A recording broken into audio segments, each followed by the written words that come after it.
What kind of research did you do, and how did you come up Oh, with I it? went with, down to the fire departments and I copied their truck exactly.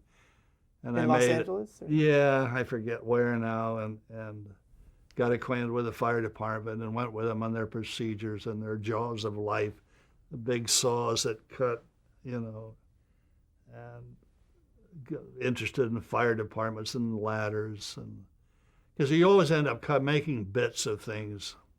But they were very cooperative and they provided a lot of that stuff.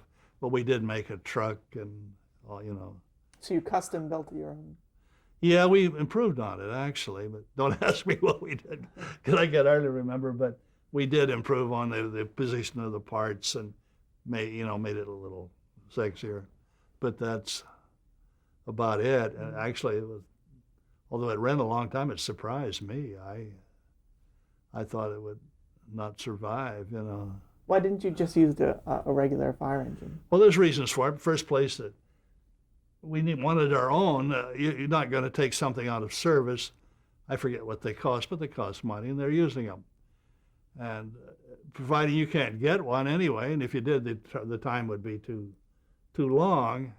So you end up like you got 2 or 3 weeks, and you just do your own, and it's yours, and you don't have to fight about it. And studios don't get things. It costs them money. I mean, you get something for nothing, they'll bill you for it. You don't. Sometimes it's cheaper to do it your own way. Now that was a Jack Webb series. Yes, he was the boss on that. And what was his association? He had a writer that wrote it and was the producer on it really. And Jack, I think, was, although he might not like it, was sort of like the figurehead.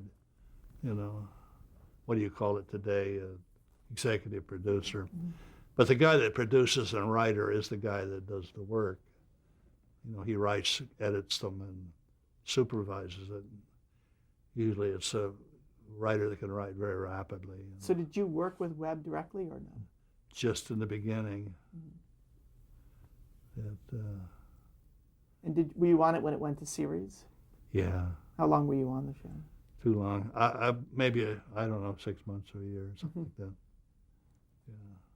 And you were also involved in, there's like a medical aspect to it as well. Yeah. Well, you have to do that, because it's like doing an operating room. I mean, you should know what's in there. And also your decorator and your prop man has to get all the tools. And then when you have an operation, you're going to have to hire a surgeon or somebody that knows the procedures. You just can't go around, say, hand me a saw. You have to, people don't realize that the problem in doing a film, it is reasonably accurate. It takes a lot of effort, a lot of work on everyone's part. It's like holding a banquet. It's the worst thing that can happen to a prop man, You have 20 people for a 4-course meal, and he has to cook it and bring it in, and they're eating it, and they eat too much, and the retakes, and they've had enough. The whole thing can be chaotic before you finish.